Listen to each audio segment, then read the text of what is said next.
Buenas tardes.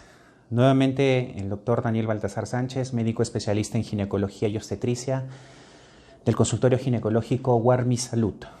En esta oportunidad he querido hacer este video que vendría a ser la actualización de un video previo que hice en el mes de marzo acerca de ciertas consideraciones que se deben de tener en esta época de la pandemia del COVID-19 y cómo afecta a la gestación. Este video no tiene el objetivo de especificar aspectos puntuales de la infección por el coronavirus 19, ni tampoco especificar cuál es el tratamiento específico de esta enfermedad, sino este video está orientado específicamente en contestar ciertas preguntas acerca de cómo afecta esta infección al embarazo. Entonces he hecho una compilación de 10 preguntas específicas que vamos a ir respondiendo una por una y nos va a ir orientando acerca del impacto de esta infección en las gestantes. La primera pregunta es si es que el COVID-19 es empeorado por la condición de la gestación. Dicho de otra manera, si es que las gestantes son más susceptibles de tener una enfermedad grave o son más susceptibles de contraer la infección por el mismo hecho de estar embarazadas. Si bien sabemos de que el embarazo es un estado de inmunosupresión fisiológica que hace que las gestantes tengan una mayor susceptibilidad a contraer infecciones virales y bacterianas, después de haber hecho un estudio analítico de todos los casos en gestación, tenemos que concluir pues de que no existe una mayor susceptibilidad de contraer esta infección que aquella que se puede de repente encontrar en la población en general. La condición del embarazo no te hace más susceptible a que tengas esta infección.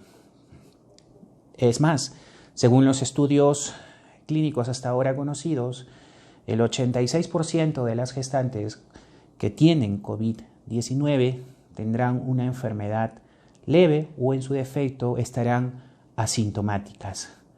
Un 9% de las gestantes infectadas por COVID tendrán una enfermedad moderada y un 6% una enfermedad severa.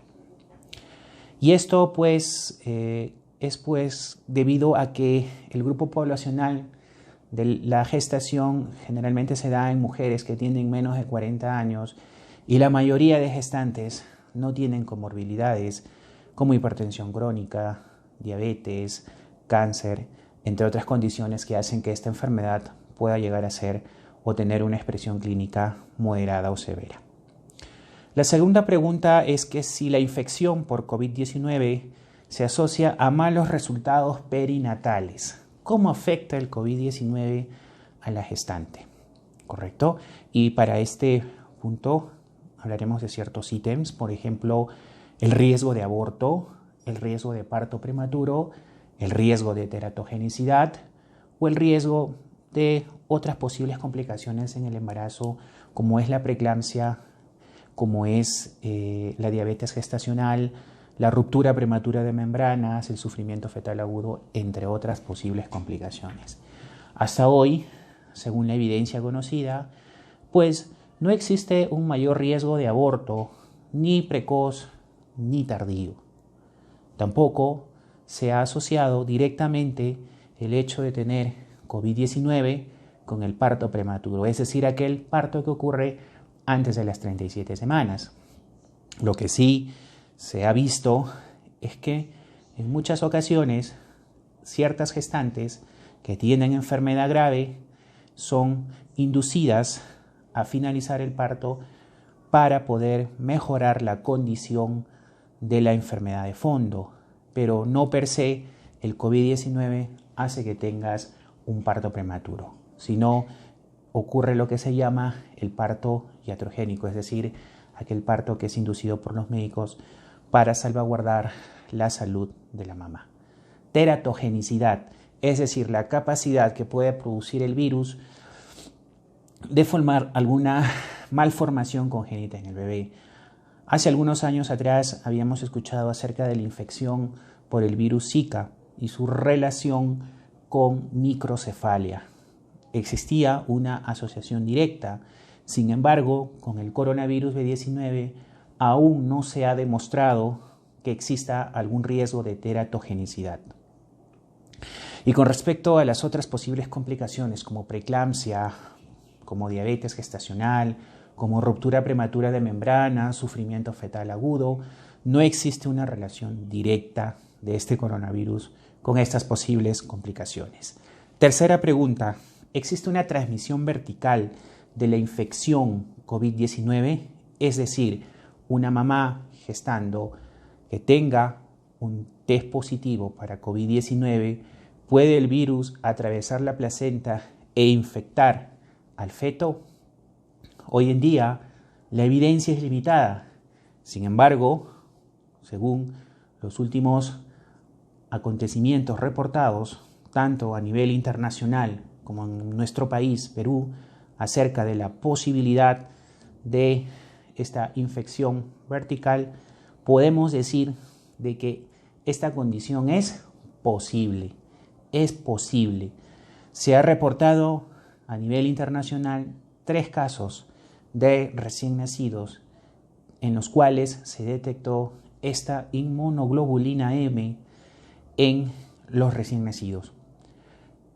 Ya sabemos nosotros que la inmunoglobulina M es una proteína que se produce en sangre como respuesta a la infección por el virus. La inmunoglobulina M no atraviesa la barrera placentaria.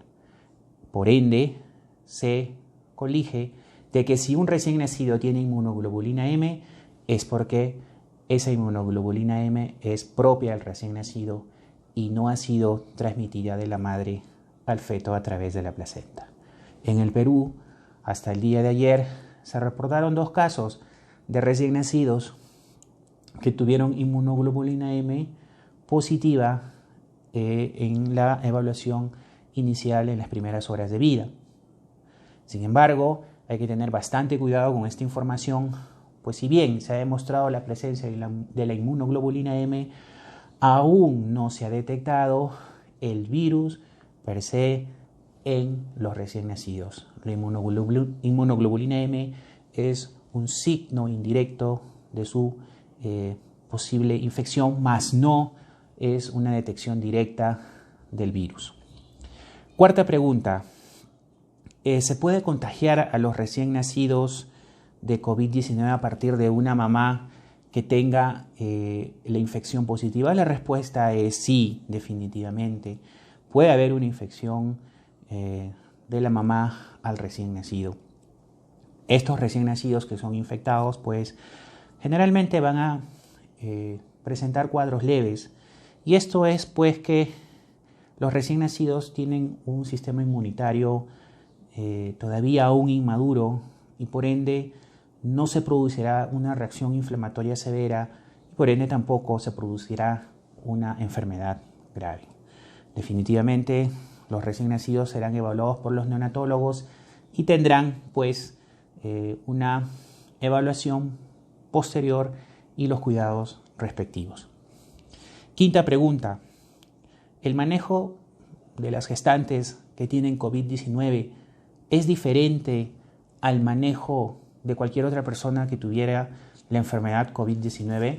La respuesta es no. El manejo es casi similar. Nosotros clasificamos a la enfermedad en enfermedad leve, enfermedad moderada y enfermedad severa. Los pacientes que tienen enfermedad leve o están asintomáticos simplemente serán aislados en cuarentena por 14 días, ¿correcto? Se dará algunos sintomáticos en caso existan síntomas incómodos y desde el punto de vista obstétrico una gestante con enfermedad leve tiene que ser monitorizada desde el punto de vista ecográfico. Aproximadamente entre cada 2 a 4 semanas se tiene que hacer valoraciones ecográficas específicamente para determinar el peso fetal, para determinar la cantidad de líquido amniótico y si es posible la evaluación Doppler del feto, porque se ha demostrado sí existe una asociación con la restricción del crecimiento intrauterino. Si una gestante tiene una enfermedad moderada, pues tendrá que ser hospitalizada, aislada, monitorizada y se le dará pues antivirales y muchas veces antibiótico profilaxis. Si es una enfermedad severa, definitivamente necesitará ventilación mecánica en una unidad de cuidados intensivos. La siguiente pregunta, ¿está contraindicada la lactancia en puérperas que tienen COVID-19 positivo hacia sus recién nacidos? La respuesta es no. Hasta hoy no sabemos cuáles son todas las vías de transmisión de este virus hacia las personas.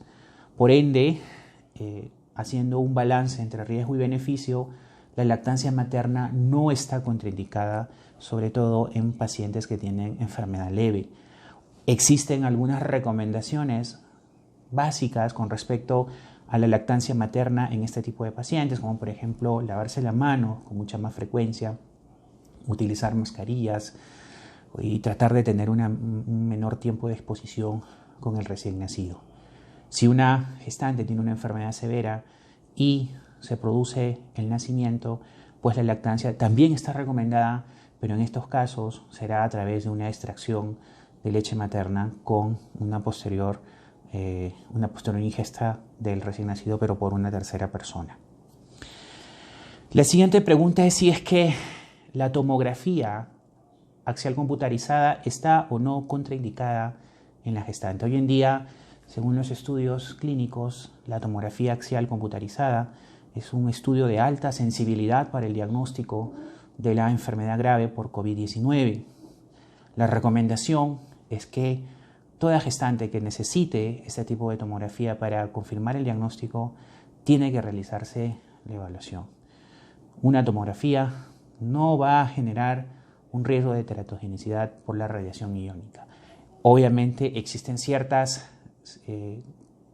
consideraciones que hay que tener, como por ejemplo el hecho de usar un escudo protector intrauterino para evitar una menor radiación. La siguiente pregunta es si la infección por COVID-19 por sí sola es una indicación para culminar el embarazo o en todo caso para realizar una cesárea. La respuesta es no. Un embarazo y su evolución se definirá desde el punto de vista obstétrico y no por el hecho de tener la infección COVID-19. El momento en el cual se termina el embarazo dependerá de la condición materna, de la condición fetal y exclusivamente de condiciones obstétricas. ¿Se puede dar parto vaginal? Definitivamente. El hecho de tener COVID-19 no es indicación para una cesárea y siempre se optará por recomendar el parto vaginal. La siguiente pregunta, con respecto al pinzamiento de cordón que se establece como tardío, es decir, según las últimas recomendaciones, pues nosotros teníamos que esperar más de 1 minuto para pinzar el cordón porque eso favorecía una transfusión sanguínea y evitaba la anemia precoz en los niños. Hoy en día, en marco de las observaciones, pues el pinzamiento tardío no está recomendado y se sugiere un pinzamiento precoz, es decir, un pinzamiento antes de los 60 segundos para evitar la contaminación del recién nacido. La última pregunta es con respecto a la frecuencia de los controles prenatales. Hoy en día, pues los sistemas de salud han optado por evitar la consulta externa y eso genera bastante estrés y preocupación en las gestantes, pues es importante el control prenatal como estrategia para evitar la morbimortalidad perinatal. Entonces, con respecto a este tema, pues las gestantes deben recibir controles prenatales. Quizás podemos reducir la frecuencia de controles prenatales, pero jamás no recomendar que las gestantes se controlen. Si ustedes requieren un control prenatal, pues búsquenlo, no está prohibido. Sin embargo, es en aras de disminuir la exposición por el aislamiento social que hoy nos recomiendan, yo les sugiero de que como mínimo durante toda su gestación se hagan 5 controles prenatales. El primer control prenatal a las 12 semanas, que coincide con la realización de la ecografía genética. El segundo control prenatal a las 20 semanas, que también coincide con la realización de la ecografía morfológica. El tercer control a las 28 semanas. El cuarto control a las 32 semanas, que coincide con la ecografía de control de crecimiento. Y el último control a las 38 semanas, que coincide con la realización de la ecografía Doppler. Si ustedes requieren un mínimo de controles prenatales porque no desean exponerse, esos son los 5 controles prenatales sugeridos. Bien, he tratado de hacer una compilación de toda la información que hasta el momento viene manejándose a nivel científico. Definitivamente estas recomendaciones pueden cambiar a medida que vayamos conociendo a mayor profundidad la fisiopatología de esta infección. Hasta el mes de marzo quizás mis recomendaciones eran distintas. Hoy en día han cambiado bastante y bueno, lo único que se le sugiere pues es que cumplamos las indicaciones dadas ya por el gobierno, que es el aislamiento social, que quizás ha sido la estrategia que mayor resultados han generado a nivel de otras experiencias internacionales. Conmigo será hasta una nueva oportunidad. Muchas gracias.